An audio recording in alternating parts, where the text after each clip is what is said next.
Kia ora and welcome to Point of View. I'm your host, Tom Augustine. We have got one heck of an episode for you today. We have the amazing Kate Rodger, an absolute legend in the New Zealand film criticism scene. She is going to be talking to us about her patronage of the British and Irish Film Festival. We're going to be talking about Oscar prognosticating, and we've got a whole bunch of really cool films to talk about as well.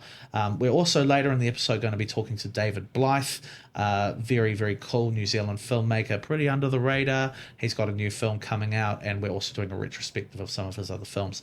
And a whole bunch of other stuff, so stay tuned. Yeah, very, very lucky today to have pretty much an icon. An icon of New Zealand. Probably the most iconic New Zealand reviewer, I would say, Kate Rodger. I just needed to hear that today. I've only had a quarter of a coffee. Yeah, and I just needed to hear that today. Well, it's warranted, I think. Welcome. Thank you so much for being with us today. It's a pleasure. Thanks for asking me. How's life with the film world at the moment for you? I find myself deliciously unemployed, which in a way obviously is worrying because, I have a mortgage and annoying children who I need to feed and clothe. But at the same time, sometimes I just wake up and go, you know what, Tom, I'm just going to go to movies. Yeah. I'm just going to go and do that. 100%. And I've been doing a lot of that because I'm leading up into the British and Irish Film Fest, and they have so nicely asked me to be the patron of this, and I'm so delighted about that, mainly because I call this, and it sounds weird and lame and a little bit eye-rolly, but I think my cinematic awakening was on the dirty old streets of London, because up to that point I just loved going to not that there's anything wrong with it, but I was just a mainstream girl. Yeah, right. And it was there that I sort of diverged off into the my art house era, I'll call it, but and then it just all kind of ignited from there. So, and I was very lucky to be back on those streets a couple of weeks ago. I went over to London and the BFI was just about to launch the London Film Festival. So I went across there and just soaked up the atmos and did the Leica exhibition. Like Studios had an exhibition on, which was great. And and they had, obviously this is the program for the New Zealand British and Irish Film Fest, but there is a lot, like Conclave, which is the opening night film tonight, was also opening the BFI and, leaping straight into the Oscars race while doing so. So I was just stoked to be asked to be a part of it. And so what does being a patron of the festival kind of entail? I had to ask that question as well.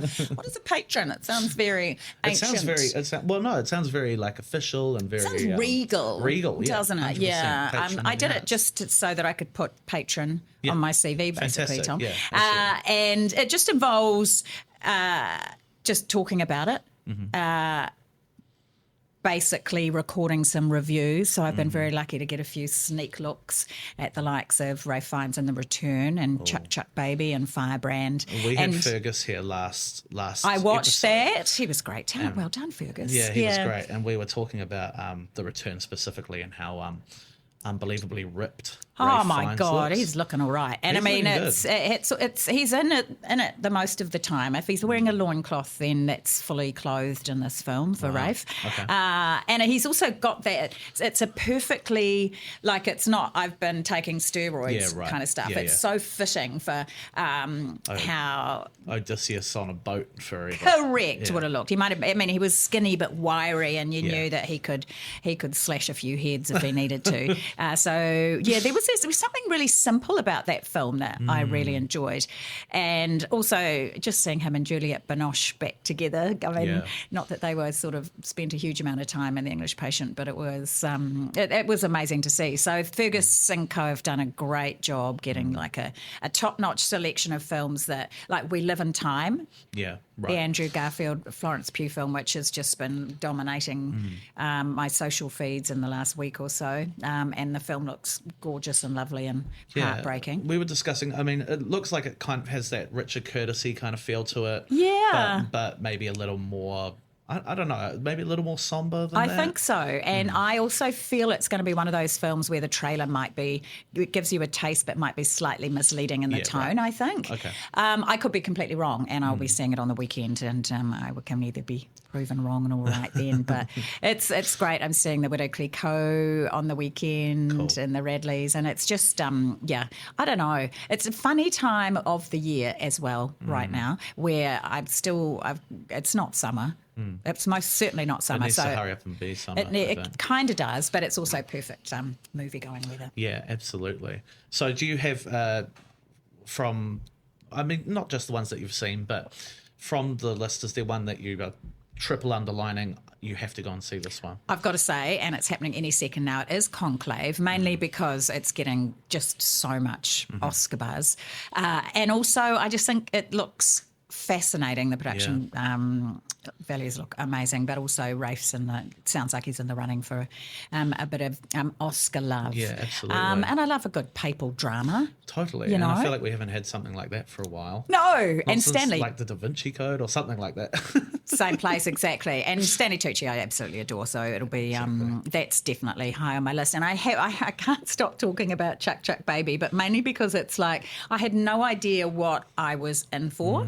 And then I thought, oh my God, it's a Welsh lesbian romance musical set in a chicken factory. Is this actually happening? And is this making me feel like it was a really emotional? I just loved it, and it wasn't what I was expecting. I just got a screener for it. I'm really excited to watch it. You should be. Okay. It's you. I was just like, it unfolded in a way that I found it was an absolute little sleeper delight. Fantastic. And we just found out also they've added a new film. They've added Hard Truths.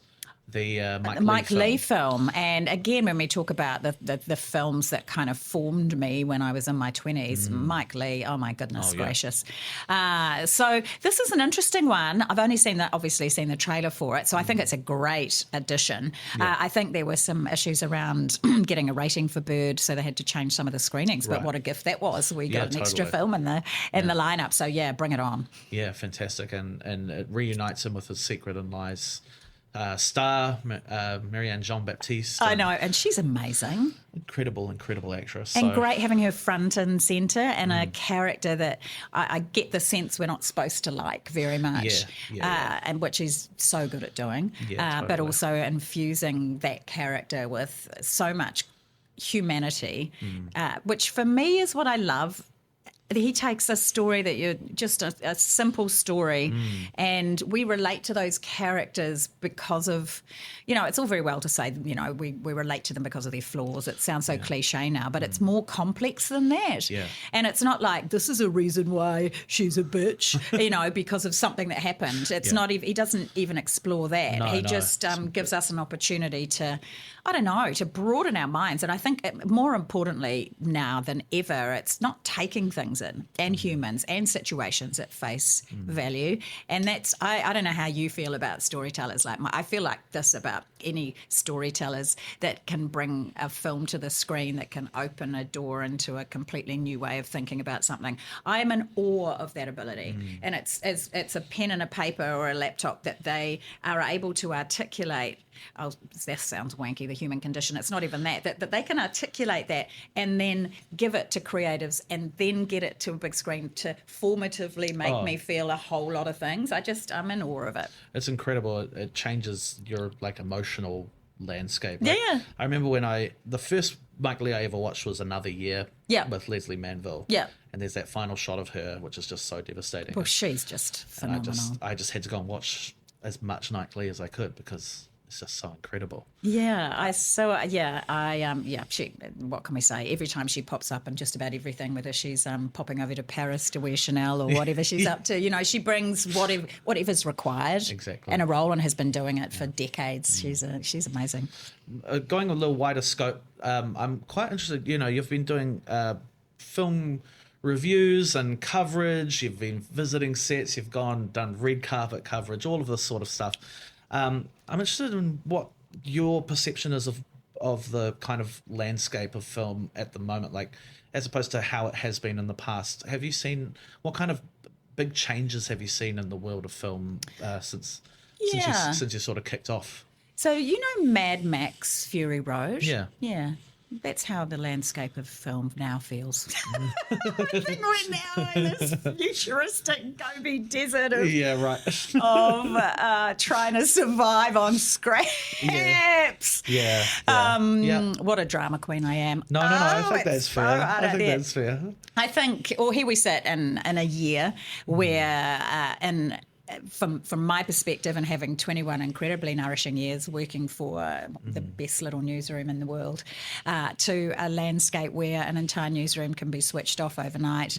And since then, as you know, across New Zealand, we have had shows, acts. We've got so many phenomenal creatives out of work, both in media, but also in film and television. We've got editors that haven't got projects to work on. It's been a massive slowdown, and not just a flow-on effect from the Hollywood strikes.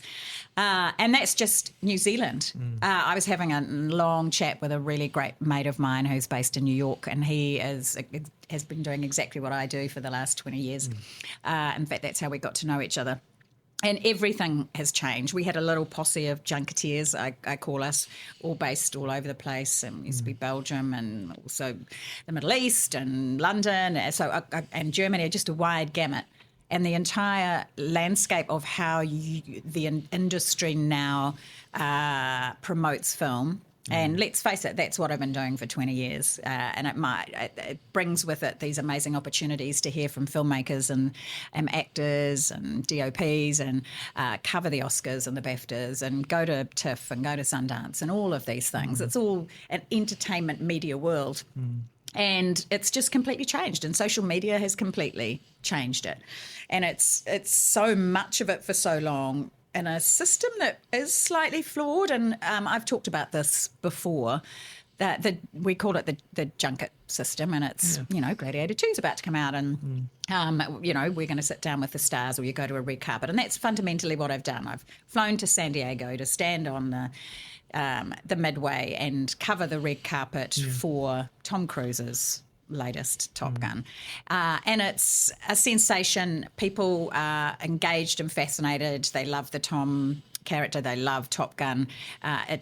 People are interested in that. And it was worthwhile for Newsub to fly me to San Diego to cover that story. And there's lots of access to the star. That's how the system works. And media gets invited to those things, and you do the interviews, but you're basically selling a product in its fundamental way. We're just all passionate about it, and we're film nerds about it. And that whole system, way back in the day, when I did the first time that Daniel Craig did Bond, which was Casino Royale, directed by Kiwi Martin Campbell.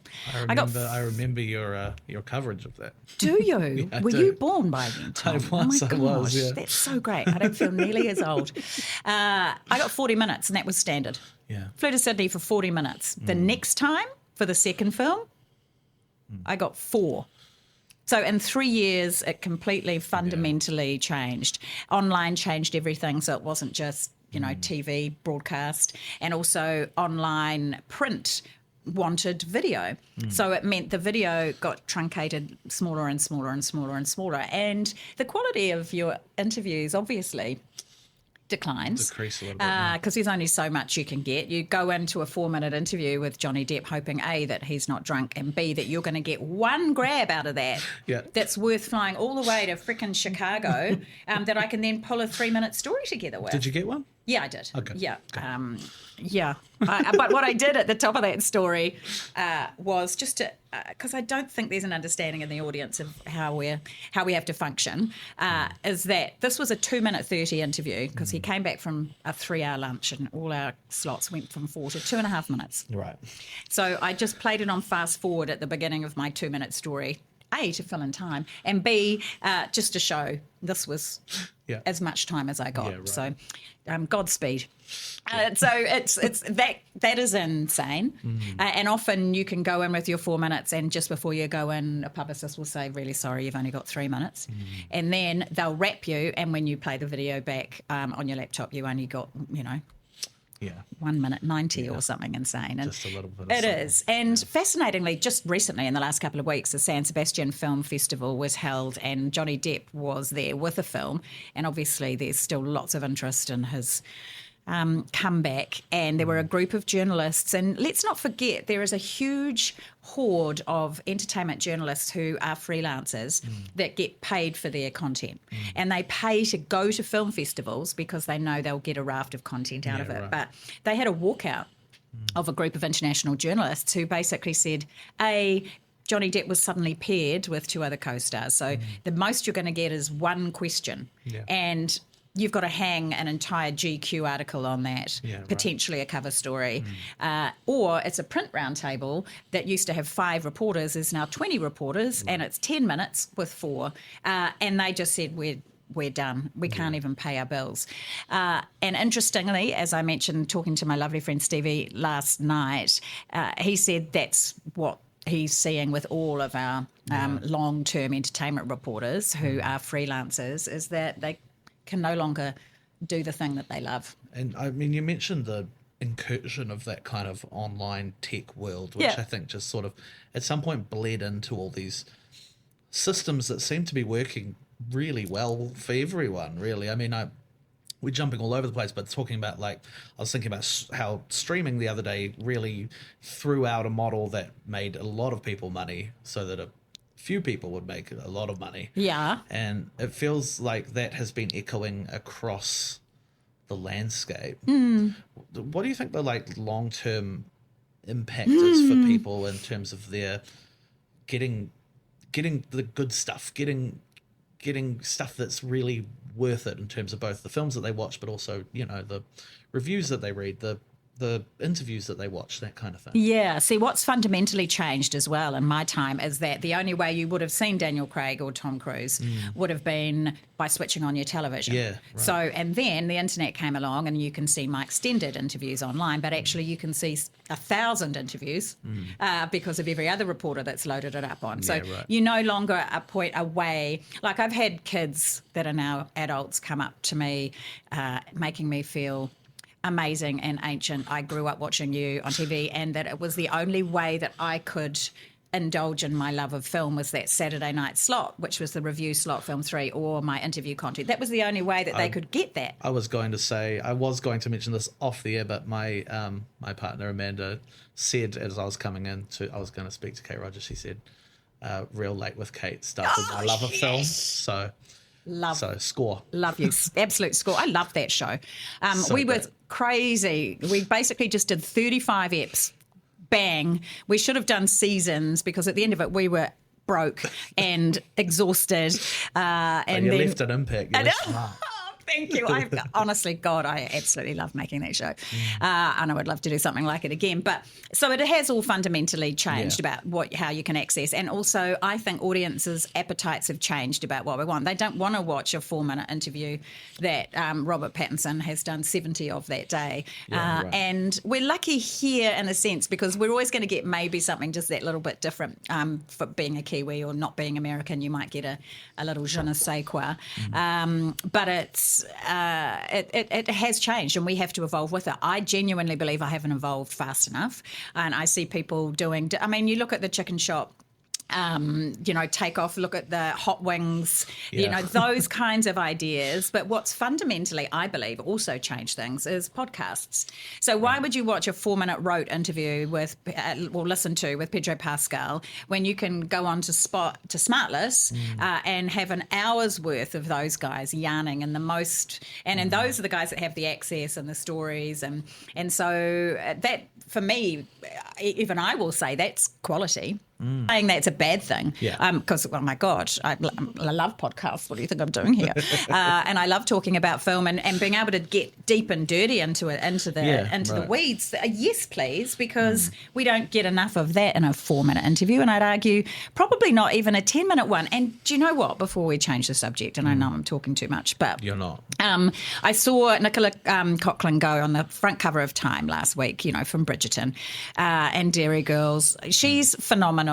And one of the last interviews I did before News Hub wrapped up was a sit down with her, and it was a 15-minute sit down because it wasn't an ordinary junket, it was an Uber Eats thing. So it was, and also we had 10 minutes just to yarn, and of course she's just such a great woman, and the quality of that interaction as a result. You know? So much better. And if I flew to Hong Kong to do Jackie Chan, if they'd given me a 4-minute interview, it took 10, nearly 15 minutes for us to warm up to each other. Yeah. And it really struggled with him. Yeah. And then, boom, we were off. But if I'd been given a shorter slot, it would have been useless. And he was awesome. It was so great. They put it on it was for the Shinjuku incident, and they put that interview on the DVD when they released it, only because it was a 45-minute interview. Yeah, right. So a little bit more time. It Yeah. gets so much deeper. So bring on the much richer. podcast, and if I haven't evolved fast enough, that's on me. No, I mean, listen, there's all sorts of different ways to keep adapting, I suppose. I know. You're right. You're right. You're very right. I'll take you aside afterwards, and you can tell me what they are. Yeah, right, Okay. yeah. Thanks, Tom. Turning now to screen entertainment news, and we're going to be talking about, well, it's the beginning of Oscar season. Isn't it, though? October kind of marks the beginning, right? Yeah. So I thought, who better to talk about the upcoming Oscar, kind of all the unfolding of all the campaigns and that than someone who's actually I love this time of been year. on the been on the red carpets and that kind of thing. Yeah, they were good. They were good times. That's a Yeah. crazy time to be. Have you ever been in LA during Oscars season? No, I have not. No. It's that's the first time I did it. That's when it really hit home what an industry it is. It just shuts down that whole town. Yeah, right. And if we think about how the award season now functions, it's so absolutely rammed. There's always been a lot of conversation by the time we get to the Oscars. It's like, we're all over it, but it Yeah. still leads up to that pinnacle because it makes or breaks careers in films. And, Yeah. there are whole marketing firms devoted to Oscar campaigns and the politics of it and the extra money those films make. And now even more so on VOD, it becomes, It is always fascinating to see which ones kind of emerge as and front have runners. the cut through. I know. And aren't usually, well, sometimes they are, but they aren't always the ones that you'd go to bat for as being like anything major, really. I mean, like often there are really good films in the mix, but they're not usually the front runners, right? I don't know if often it's the one that wins is the one that is like the best of the year. Do you find that? Also, I mean, you can compare Thelma and Louise to Shakespeare in Love. I mean, Yeah. how do you compare a Gladiator film with a Nora? I Yeah, mean, totally. it's crafted to be a popularity contest. yeah. It's also a spectacle, which we love. Yeah. It's any awards ceremony is by nature, I think, flawed. Yeah. But we love it. Oh yeah, it's so much fun. And with the Oscars, it's been around, so long and has always been that one night that people, and that one season. But now, Harvey Weinstein, that guy that according to Trump shouldn't really be in jail, that guy, he pioneered marketing for Oscars. He really set up a system where he understood that an Oscar attached to a film changes everything. Fortunes, yeah. And also for actors and actresses and creators, these, quite apart from the individual joy of having an Oscar voted for by your peers. But it's also, the season over recent years has also been a cause for kind of peeling back the curtain a little bit. The whole Hollywood Foreign Press, Golden Globes, I mean, we've always known the Globes were a crock, but, when you see the was 90 people and random old dudes voting. And then with the Oscars, I mean, the Oscars so white, all of those kinds of controversies around the awards, they're all really valid. And I think there's been an evolution and kind of, some is window dressing, some is not. But they've got to be seen for what they are. Well, it's interesting that you mentioned that Oscar marketing thing, because for a while there was that kind of the Oscar film, which would get made probably for the express purpose of winning Oscars, but it seems like it's less of a relevant way to approach it, because the ones that are winning these days aren't necessarily the ones that you would pin as big Oscar hopefuls. No. I mean, if you think of like Parasite or Moonlight or Everything Everywhere All at Once or And people love to add up, like there's now 10. And the reason that there's now 10 nominees for Best Film is so that you can have a Top Gun in there. And then people might, or if there's a film with Gaga in it, you know, maybe people will watch the ceremony, but also that classic, you know, the 9 out of the 10 nominees add all that box office up and it won't equal, you know, Maverick, for example. They love that. So we need to acknowledge the films that people are paying money to go and see. Is that the Oscars' job? I'd say it probably isn't. Yeah, probably but, not. You know, they've still got to evolve. And I can also argue, you know, why are you going to watch the Oscars, which are about a whole lot of films that nobody saw? When they want people to watch that ceremony. Yeah, no, absolutely. And they've started, there's been the beginnings of people making their predictions and that kind of thing. So we're starting to see a few films recurring in terms of ones that are mentioned, but there doesn't seem to be like a real front runner yet. Nah, there doesn't. Which is interesting. It's not like last year where there was Oppenheimer and it was like pretty much sewed up from the beginning, right? Yeah. God, we were in the throes of Barbenheimer, weren't we? We were. It was fun. Last year was just a batshit crazy year. It was a crazy year. I loved that. And I loved at the beginning of this year that Joker apparently was going to be in the run for an Oscar. Right. And look at that complete train wreck. It did not work out. But Hollywood also has a history of kind of repackaging and wrapping up a shit film and delivering it to the Oscars. Absolutely. Because it's still an Oscar-winning film if it wins best, you know, editing or music or whatever it might be. So they may still throw, you know, Warner Brothers may still throw some money at it. I'm trying to think what it did well. Its marketing before it was released was done well. If only there was an Oscar for that. So some of the ones that are big ones, we've mentioned one already, Conclave. Yeah.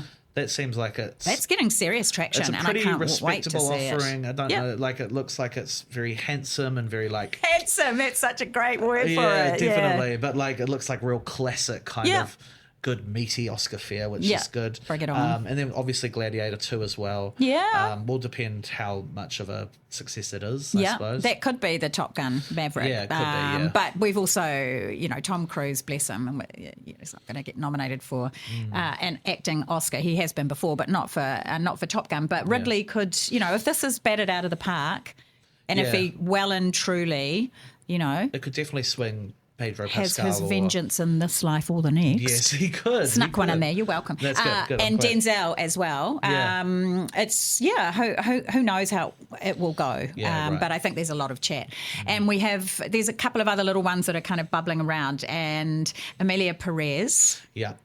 With Selena Gomez and Zoe Saldana, and it could be like Zoe's been around for such a long time, and she's such a good performer. It would be nice to see her get some. She's getting a lot of chat for this film, and I'm very here for it. I'm very interested in this film because Jacques Audiard, who's this kind of I love him French so much. provocateur, he's done all sorts. Yeah, but I mean, since Rust and Bone, I feel like I haven't seen anything else from him that's really hit home for me. I mean, A Prophet was just a mind-blowing film.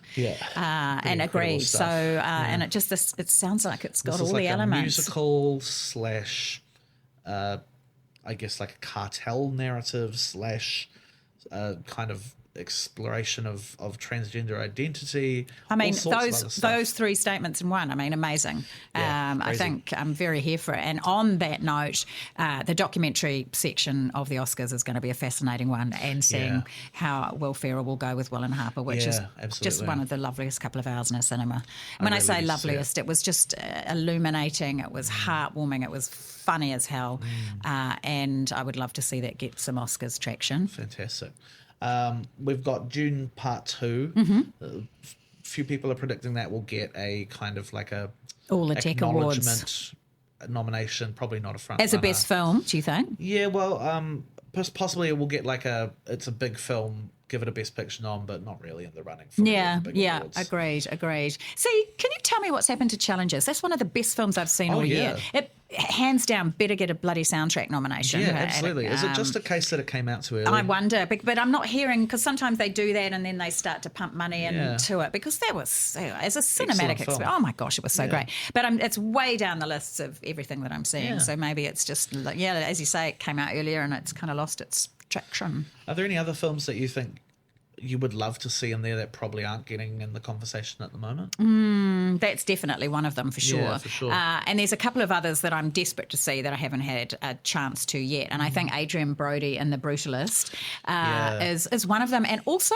just look at that trailer. They've done an amazing job. You often don't see a fresh way of doing trailers, but I just, first of all, it's like, what is this about? And just the cinematic, it's a film that I'm looking at thinking, I cannot wait to see that on the big screen. It's about a Jewish architect. I have no idea about the story, but when a trailer sucks you in on all of those different sensual levels. And you know the interesting thing, Brady Corbett directs this. He's an actor. You'll see him. He's the first thing I remember seeing him in was Martha, Marcy, May and Marlene. Yeah, right. And I interviewed him way back in the day in Cannes when that film first came out. And there was quite an intensity to him. And in the way that he spoke about the story, it doesn't surprise me. And he's popped up in all sorts of random, lots and lots of TV and film over the years. So for him to suddenly come out of nowhere and have a film nominated, I think is... a 4-hour film shot on VistaVision that they made for like $10 million. Unbelievable. Bring it. I'm very here for that.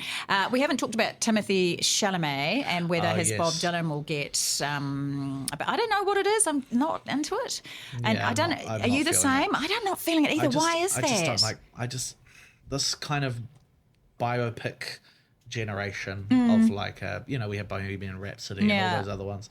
And they just feel like they're condensing these very complex lives into these very kind of pre-packaged narratives that don't really fit. Yeah. And I felt like that watching the trailer for this. I was like, maybe it's a case of a shit trailer and a great film. One can hope so. Yeah. I mean, James Mangold, very good filmmaker. So. I think he's stunning, and I'm very here for it. But so that's hardly kind of a closet kind of an option. But I would, I don't know, he's ridiculously talented. Timothée Chalamet. I think we'll see a Best Actor nom, probably. Maybe. Yeah, maybe. Also, Saoirse Ronan. She's got Blitz, and she's got the Outrun. The Outrun, which is a really lovely little film, and her performance is really strong. She's stunning, and I just think she, she has just turned in consistent from a bub has she turned inconsistent. She is due, as they say. She's due, and that's to say this might not be it, but then she'll be up there. Yeah. And I think again, I have these amazing memories from her and Lovely Bones with Susan Sarandon, and. Went to Wellington for the big premiere, because of course they had it in New Zealand, and I got to sit with the both of them together, and very different roles and but so connected to each other, those two women. She was really young, but just so contained, but with a warmth and a genuine authenticity to her that I thought was top notch. And I just loved watching. It's such an amazing career. And, not that I like to indulge in Hollywood gossip, but her and Jack Lowden as a couple I didn't realise. And I'm so obsessed with Slow Horses. Oh my goodness gracious. Such a great show. The final 2 eps of the latest season. I haven't got that far. No spoilers. Oh my gosh, you're just in for such a treat. I love Jack Lowden as well. He's so amazing. And obviously there's the front runner, which is Honora. Yeah. Which is Sean Baker's film. Yeah. Everything I hear is absolute rave. Mikey Madison is maybe a front runner for actress. Yeah, I heard that. We haven't seen it. Not seen it, just the trailers. But what was the Florida one called? Florida Project. Oh my gosh, that just broke me. That film. I just thought it was phenomenal. Yeah. Tangerine, was that him as well? Yeah. I loved a Florida Project so very much, and it would be great. I mean, people seem to be really rooting for him. Like, I think. There's quite apart from it being. Yeah. And look, how many of these are A24? Are they going to have a really? I mean, there's Brutalist. There's Honora's Neon, I believe. Oh, is it? I thought it was A24. But. I think there's another one that people have mentioned, Sing Sing, which I think is in A24. Oh, yeah, Coleman Domingo. He's in a lot of conversations for Best Actor. And isn't it funny how he's just burst out? Oh, yeah, totally. He's so talented. I mean, like... Look at all of that cast of Euphoria. Yeah, I mean, in all crazy. Seriousness, Sydney Sweeney and Coleman, obviously Zendaya, a no-brainer, but I find it and Jacob Elordi, good grief. It's fascinating how that show has springboarded a whole lot of... and I mean, he's Mr. Overnight sensation. He's been turning in good work his whole career, but really... Any Euphoria episode with Coleman immediately just elevates it. I know. It's just stunning. He's just got a way about him. First time I encountered him was in Fear the Walking Dead. Oh, That's the first yes. time I'd ever seen him in anything. Yeah. And I remember he was a character that I didn't has that voice trust. in it. Yeah, he's got it all going on. And now, of course, he's just the best dressed dude. Honestly, Yeah. every time he hits a red carpet, just bring it on. One more that I wish we would see more of, but probably won't get much notice because it was they thought of it as a bit of a flop, was Furiosa, a film that I really loved. But So we think of it as a bit of a flop because it didn't do as well at the box financially, office. Yeah. and I think maybe the reception was generally a little bit more muted. Look, how can But you it's follow grown with Fury me. Road? How can you Yeah. follow Fury Road? I didn't have as good a time, in fairness, for lots of different reasons. I think the simplicity of Fury Road, and I found this one was slightly more complicated. But honestly, still, just bring that kind of cinema to me. world I loved building. it, and I think it's definitely in the conversation. What do you think? Yeah. Do you think it needs a Best Picture nom? I would love that. It's one of those films that I initially, you're going in with that Fury Road experience, but I've watched it 3 times now, and it just deepens every time. All right. I've only done it once, and I watch Fury Road a couple of times a year. Around, it really started to open up for me, and I was like, oh, he's doing something quite different here that's quite powerful. Okay, well, I'll do it again. That But film. he might get visual effects noms and that kind of thing. Yeah, well, Weta will be up for Apes again, which they Yeah. deserve. Oh, but speaking of apes, Yeah. what the hell?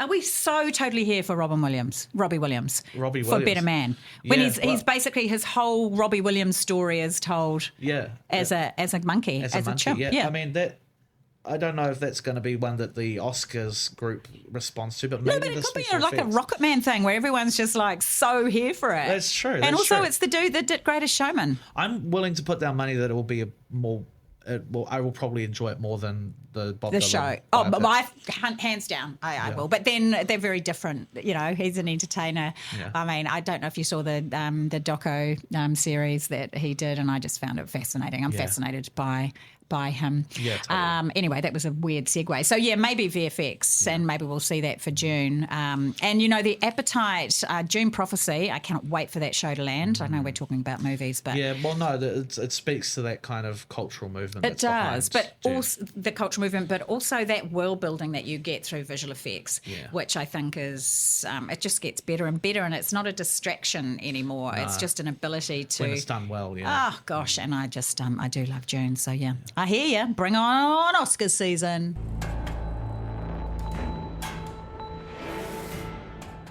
So we've got a whole bunch of pretty interesting stuff coming up this month in the cinema. Yeah, man. I wanted to start by talking about a film that I saw the other night called Saturday Night, which is Jason Reitman's film about the first episode of Saturday Excuse Night me, Live. did you see the whole film? I did see the whole film. God, you're a man to know. Yeah. I got a lovely little preview screening, Did which you? was nice. Okay. It's kind of almost in the style of something like Birdman. It's like a behind the scenes, lots of long takes, very stressful film about the 90 minutes before they went to air, and it focuses on Lorne Michaels as he tries to wrangle a cast of Nut jobs. nut jobs. Great. Nut jobs. Yeah, Love it. So is this one that's been on your radar? Yeah. One that you're interested in? It has. I've been interested in the ebb and flow of people saying this is going to be an absolutely amazing film, and then this film sucks. So it's Yeah. been a really interesting kind of a mix. I've liked what they've done with their socials. They've got a great cast. And I mean, I don't know how many times I watch Saturday Night Live clips online a week. I'll tell you. It's just, and it's iconic. It's gobsmacking in the way that it has just been this petri dish of creating some of the greatest comics and greatest performers of our time, but also that they churn that out week after week after week. And we talk about evolving. They have evolved so well with the socials aspect of what they do. There's no better way to learn your craft than Watching doing a that movie shit about it. live, and also watching it. So what were your thoughts? Should we be excited? Well, I was kind of in the middle actually. Like, I think the best element of it is seeing how the sausage gets made. Yeah. And also the period recreation is very detailed, Right, and in a good way? In a good way. Okay, great. 'Cause They've shot it in this kind of handheld, kind of dirty, grainy In a film Birdman stand. kind of Yep. thing. Yeah, and it works really well. There's some really talented young cast members as well. Whether it amounts to more than sort of scratching Lorne Michaels' back, I don't know, but I mean it's hugely enjoyable in the watching. Yeah. Especially towards the end when it starts to pick up steam.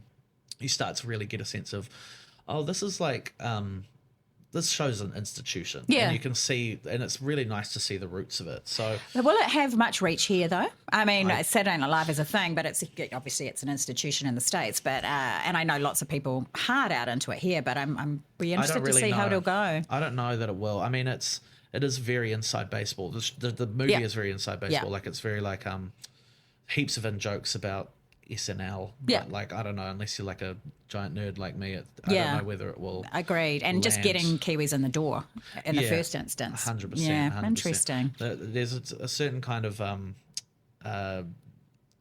New Zealand thing where they're not necessarily as keen on American comedy as British comedy.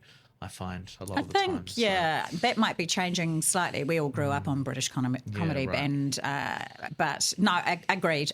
I think it'll be a tough one to market. Yeah. The next one we've got is one that will not be tough to market, I don't think. It is Gladiator II. Oh, I've heard of that. Yeah. Was there another one? Was there a Gladiator one? There was a Gladiator one once upon a time. I think I've only seen it 100 times. I watched it. I did some long haul flights recently, and I just thought at 2:00 in the morning over some ocean, just wanting to just smother myself. I was just in the back of the plane, and I thought I'm going to just soak myself up some. Is that a reference Maximus. to Joaquin smothering his dad? A little bit. Yeah, gosh.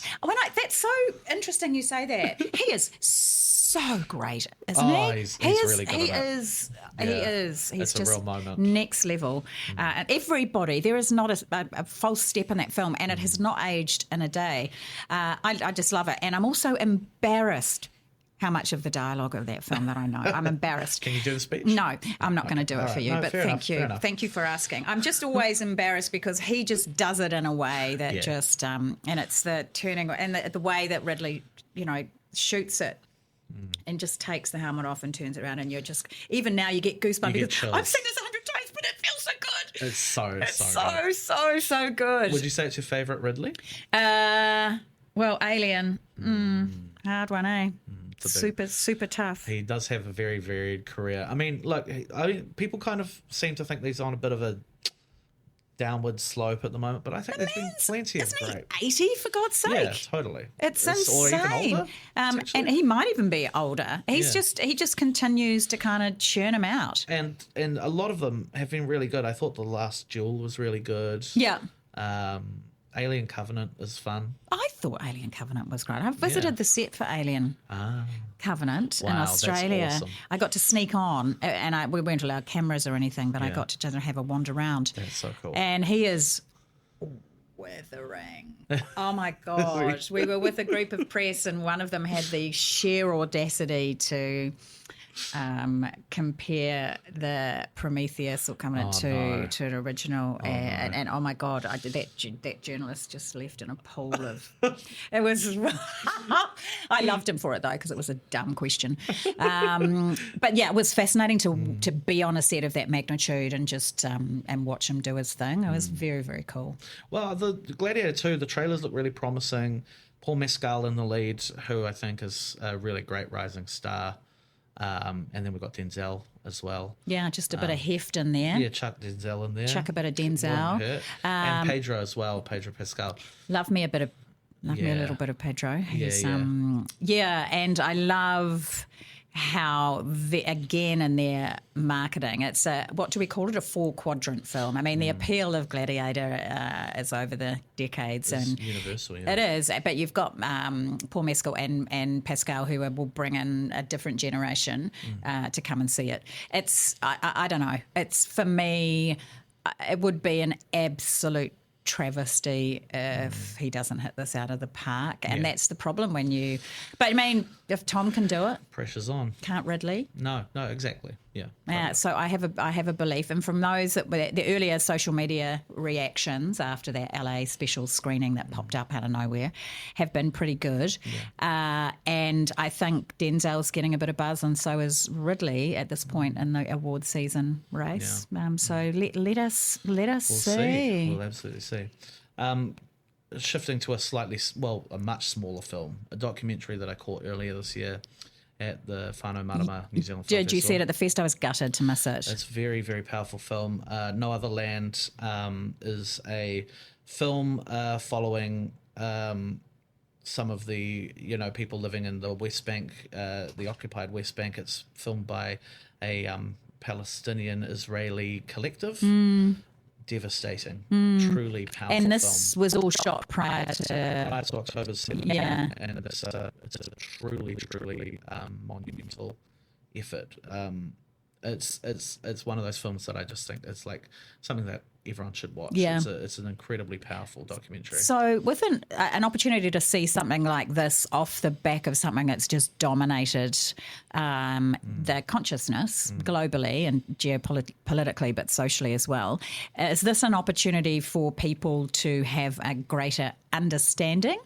I think so. And an understanding of what exactly? Well, I think just an awareness of the situation. I think a lot of the time there's like in the recent kind of discourse, it's been like, there was one October side or the 7. other. Let's not think about anything that happened before that. Yeah. This is a portrait of the world as it was before that. I think it is very necessary context, and I think like watching it with a massive audience in the Civic and afterwards, I think there were a lot of people who just sat there in silence for the entire credit run. And it really leaves a mark, a really deep mark. It's a very, very powerful film. Well, that's got to be a number one watch then. Yeah.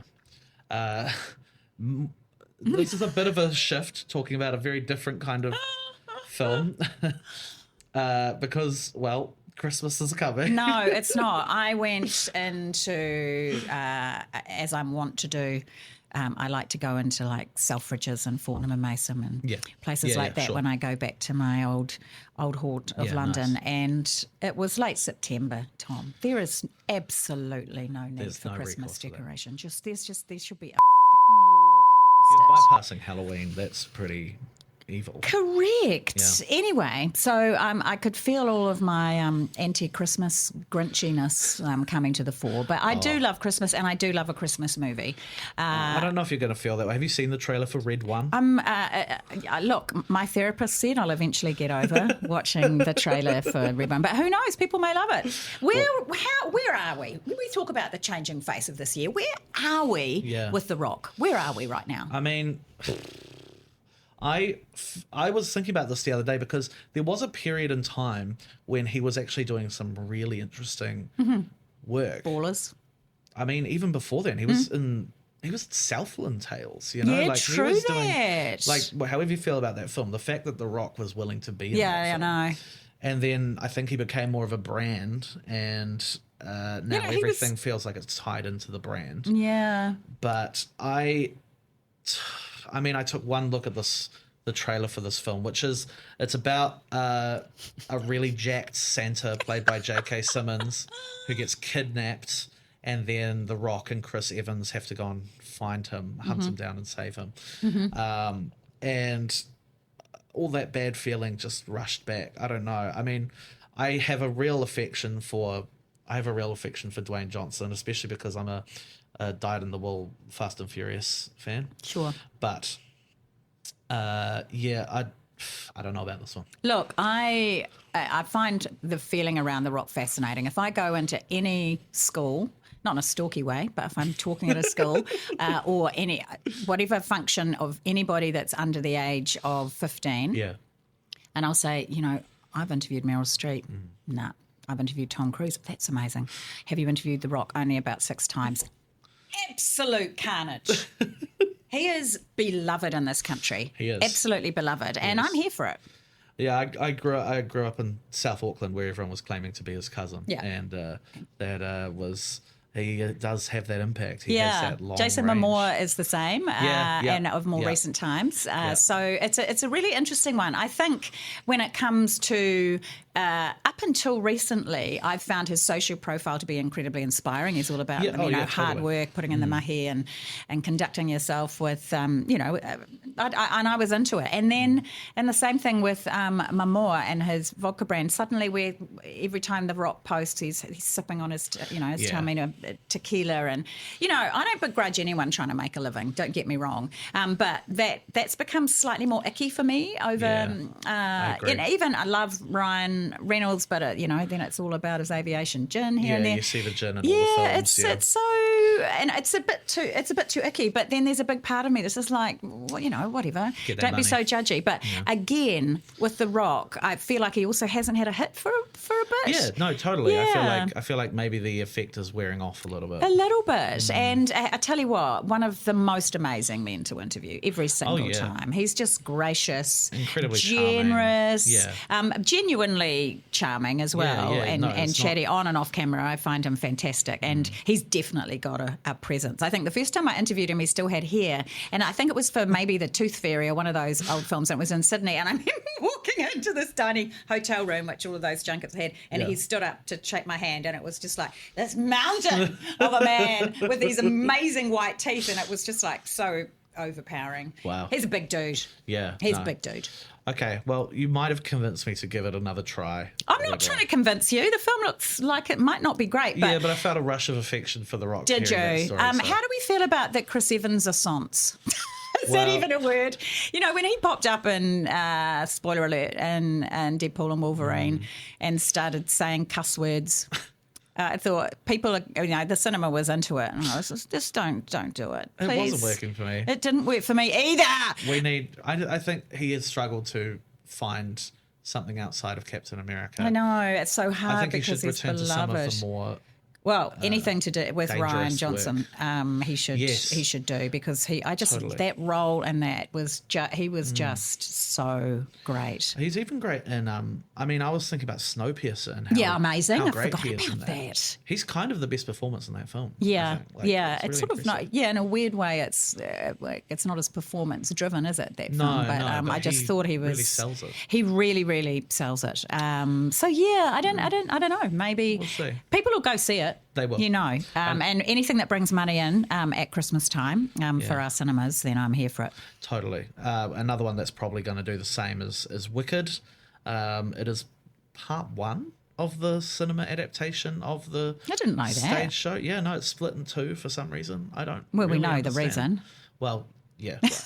No, that is fair. Yeah. Ka-ching. But look, shoot me. I'm sorry that I'm not going to be on the Wicked train. And I know everybody that's ever seen it on stage, it's their best stage show they've ever seen. They absolutely love it. And I'm all here for cinematic, but either starting in the theatre or coming off. Give me The Greatest Showman, or Lion King or Hamilton, whatever it might be. So it's going to have. They're certainly marketing the hell out of it, and they would have spent a bit of money. I think the casting's great. I don't know. I could quite happily go to my grave having not seen it, but that's just me. I watched the trailer and it was so fake looking. Like it was so in this kind of like really garish kind of artificial way.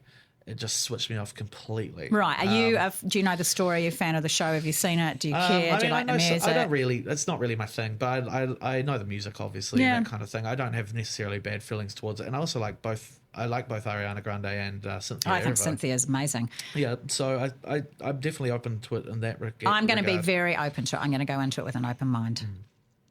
Also coming up in cinemas this month, we've got a film that was at Cannes, I believe, Christmas Eve in Miller's Point. It's got Michael Cera in it. It's like a family dramedy set at Christmas, so another good option if Red One is not your thing. We've also got Moana 2, which is the sequel to the very successful Disney animated film. Your Monster, which... It stars Melissa Barrera from the Scream series and earlier this year, Abigail. She's in. It's like a romance, Frankenstein-y kind of romance, I believe. We got Taki Rua, which was one of the New Zealand films at Whānau Marama this year about the theatre company.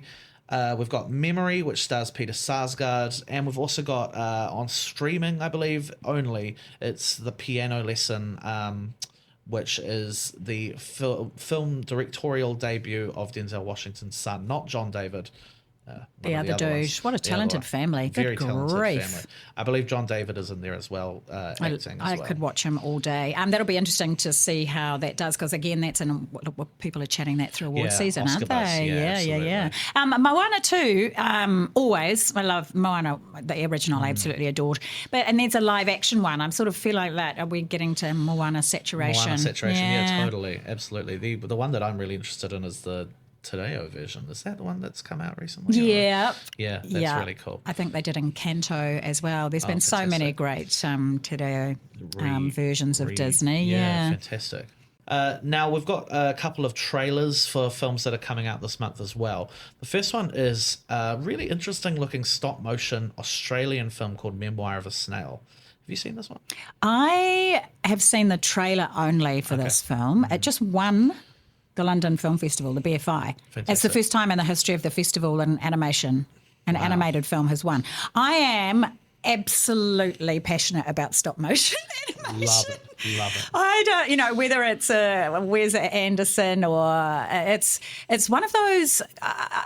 I just don't know how they do it, and I don't know how they have the patience to do it. And even if we go back through like the Coralines and the Kubo and the Two Strings, it's Wallace and Gromit's.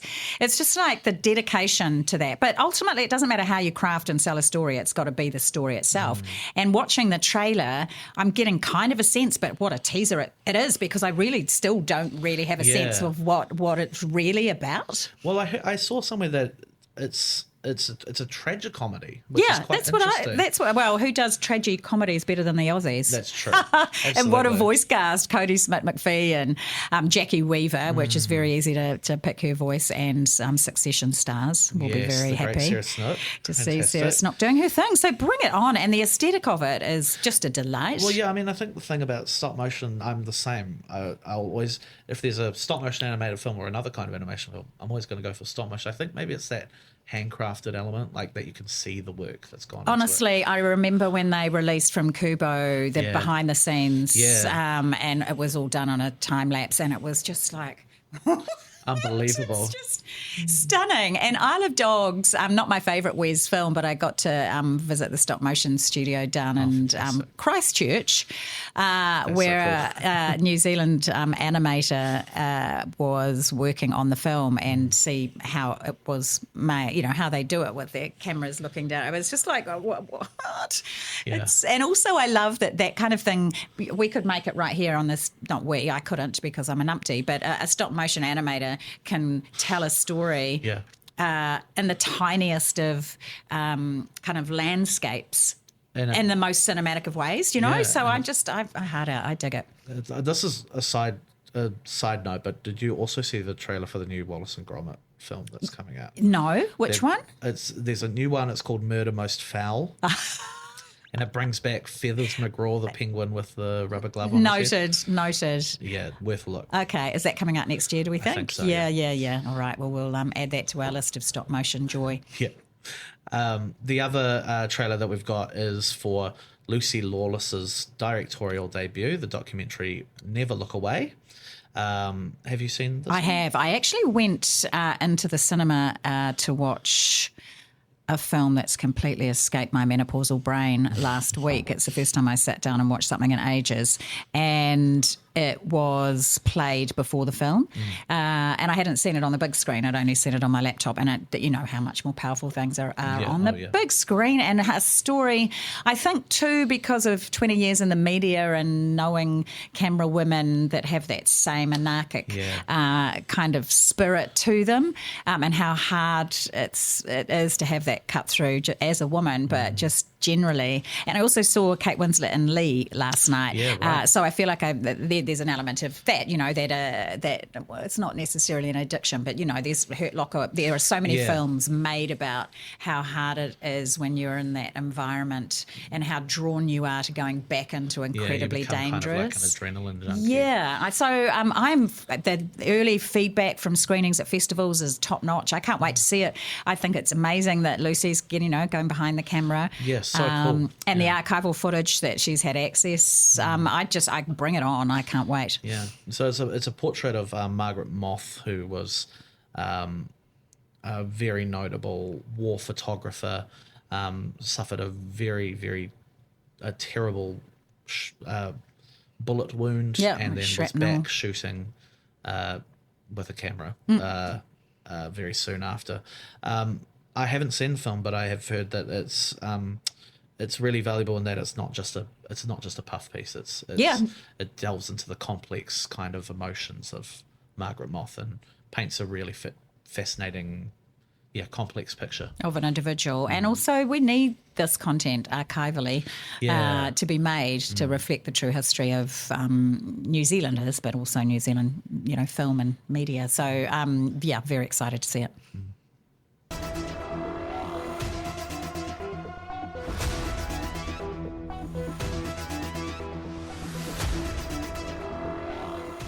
Quickly covering off the stuff that's coming up on streaming this month. One of the big ones is one that I would have thought we would get a cinema release, but it's looking like maybe we won't, which is Blitz, which is Steve McQueen's new film. We need to see this on the big screen. I feel like this is my call out. Can we please have this film on the big screen? Anything from Steve McQueen we know visually is going to be extraordinary. Especially this one, which looks like it's a big World War II war film. Yeah. Saoirse Ronan's getting Oscar buzz for it. Yeah, maybe it's timing. I don't know how it works in the grand old world of trying to release films to an audience that wants to see them, and maybe war films pre-Christmas, aren't there? The buzz, I honestly don't know, but I would love to see it on the big screen. Absolutely. So it's, as far as I know, it's about the London bombings during the World War II, and it tells a bunch of disparate stories that slowly come together. But as you say, Steve McQueen is an amazing visualist, amazing filmmaker, and one of his earlier films that came out this year, Occupied City, was one of my favourites of the year. So hopefully we can get this on the big screen, but otherwise it is coming to streaming as well. Great, so at least we can see it. Well, at least we can see it. Another film that's coming out is Joy, which stars our own Thomasin McKenzie. We love her. And Bill Nye. I mean, what a combo. Yeah. I've only seen the trailer for this, and it premiered at the London Film Fest, so it was great to see her on the red carpet. She's getting rave reviews. Yes. And it's quite an interesting story, right? It's about the first test tube baby. It is, right? yeah. So it explores that whole nature of fertility and what they were fighting for way back in the day. So I think it's great film and great story to have out. So no, I'm into it. I would like to see that on the big screen, but all good. Really strong cast. Lastly, we've also got a TV show that's releasing the new Star Wars offering, Star Wars Skeleton Crew. Are you a Star Wars fan? Am I a Star Wars fan? You are a Star Wars fan. I'm a Star Wars fan. Oh yes, of course, right. I'm a Star Wars fan. Yeah. I've been in therapy for years about my Star Wars addiction. So it's been an interesting trajectory as Disney has released all of these shows, and the loves and the hates and the saturation. And even now, it's going to have to be good. I'm a massive Star Wars fan, but it had quite a promising trailer. It had a really promising trailer, and I like the market that it's targeting as well, which is a younger one, and trying to bring some new fans into the scope. But I'm a fan of the darker ones, just bring on Andor. I want season 2, yes, which is just the late. writing of that was extraordinary. So yeah, I'm into it. My Suffice son's to say, looking you'll be forward watching. to it. Suffice to say, I'll be watching Skeleton Crew. Fantastic. Kate, it has been an absolute joy to have you here today. Same, As thanks. I say, you are an icon of this scene. Can you get me a T-shirt printed, please? No, we're in the process of having it printed. Love that. Thank you so much for being here. It really means a lot. Absolute pleasure.